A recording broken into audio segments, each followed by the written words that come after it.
Bonjour Elsa, bonjour à tous. Le 9 février dernier, s'éteignait Robert Badinter, l'un des derniers géants, avec Simone Veil, à nous avoir montré combien était essentiel l'engagement pour la République, la mémoire et la justice. 30 mars 1928. Naît à Paris, Robert Badinter, deuxième fils de Samuel, dit Simon Badinter, et Chifra, dite Charlotte Rosenberg, juifs de Bessarabie, qui ont fui les brimades imposées par l'Empire russe aux juifs du Yiddishland, pour s'épanouir en France, le pays de l'émancipation, d'Émile Zola et de Victor Hugo. Robert est un élève brillant, qui collectionne ainsi que son frère Claude les prix d'excellence au lycée Janson de Sailly. Chez les Badinter-Rosenberg, l'aristocratie est celle du savoir. 9 février 1943.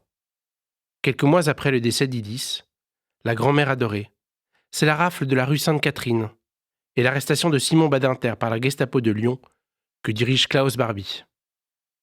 Sur les 86 personnes interpellées dans les locaux de l'UGIF, seuls 3 survivront à la guerre. Robert, parti à la recherche de son père, manque de se faire arrêter à son tour. Avec sa mère et son frère, il se cache ensuite à Cognin, près de Chambéry, sous le nom de Berthet. Le traumatisme de la perte du père, dont il attend vainement le retour à la libération, est immense. Novembre 1950. Peu après sa prestation de serment, Robert Badinter devient le collaborateur d'Henri Torres, célèbre avocat qui lui enseigne l'amour de la défense pénale. On défend un homme qui a tué ou volé parce que c'est un homme d'abord. Badinter fréquente ainsi les milieux les plus divers, les parloirs de prison comme les grands patrons, et crée avec Jean-Denis Bredin, futur académicien français, le cabinet Badinter-Bredin qui associe le barreau traditionnel et le barreau d'affaires. 28 novembre 1972. Exécution de Claude Buffet et Roger Bontemps pour le meurtre d'un gardien et d'une infirmière lors d'une prise d'otage à la maison d'arrêt de Clairvaux. Buffet revendique son acte, mais Bontemps jure n'avoir porté aucun coup. Malgré les différences d'implication, les deux hommes sont guillotinés. Devient insatiable la lutte de Robert Badinter en faveur de l'abolition de la peine de mort, qui le conduit à défendre Patrick Henry, convaincu d'avoir assassiné en janvier 1976 le petit Philippe Bertrand, 7 ans. Malgré le cynisme dont Henry fait preuve pendant l'enquête, Badinter sauve sa tête et Henry est condamné à la réclusion criminelle à perpétuité. 23 juin 1981. Nomination par François Mitterrand, qui vient d'être élu président de la République le 10 mai, comme garde des Sceaux et ministre de la Justice. Place Vendôme, l'œuvre de Badinter est considérable. Dès le 9 octobre 1981, l'abolition de la peine de mort dont Badinter devient le symbole. Mais aussi la dépénalisation de l'homosexualité en août 1982, l'amélioration de la situation des victimes d'accidents de la circulation en juillet 1985. Une œuvre de justice, qu'il poursuit de 1986 à 1995 dans les fonctions de président du Conseil constitutionnel comme garant de l'état de droit. 4 juillet 1987. Après des années d'instruction et 2 mois de procès enregistrés pour l'histoire, Klaus Barbie est condamné pour crime contre l'humanité. Le premier en France. Après avoir tant contribué à faire œuvre de justice, pour Robert Badinter, c'est le temps de la mémoire. La lutte contre les criminels, Barbie, Papon, Touvier. La lutte contre les négationnistes, Robert Forisson, le faussaire de l'histoire.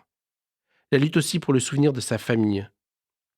C'est la publication d'Idis, hommage à la grand-mère adorée qui lui parlait yiddish. Une ombre cependant, ou deux.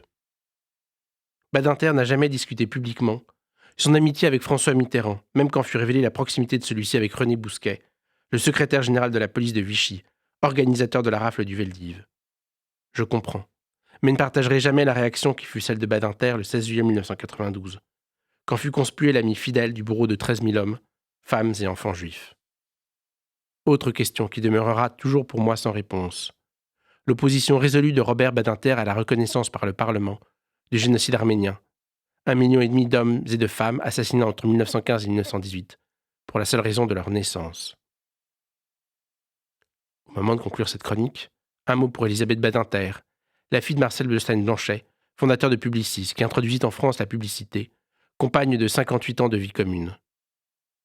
Le couple Badinter un couple dont les valeurs républicaines et universalistes nous obligent. Enfin, ces paroles prophétiques de Robert Badinter prononcées il y a 10 ans, qui résonnent à nouveau d'une actualité troublante depuis le 7 octobre. Les agressions contre des synagogues jalonnent l'histoire de l'antisémitisme. Voici qu'elles se renouvellent au motif de solidarité avec les Palestiniens de Gaza. Mais les cris de « mort aux Juifs », c'est à Paris qu'ils résonnent, et aux Juifs de France qu'ils s'adressent. Au-delà d'eux, c'est la République tout entière qui est défiée. Au soir de ma vie, je retrouve, hurlés par des fanatiques, les mêmes mots que ceux que je voyais avant la guerre, enfant inscrits à la craie sur les murs de mon lycée parisien. Mort aux Juifs, mort à Blum. Face au retour d'une telle provocation fasciste, à ces cris infâmes, j'aurais souhaité des réactions plus vives, des associations de défense des droits de l'homme et des partis républicains, pour organiser une grande manifestation de protestation. Il faut rappeler, chaque fois que nécessaire, la République ne peut pas tolérer ces cris.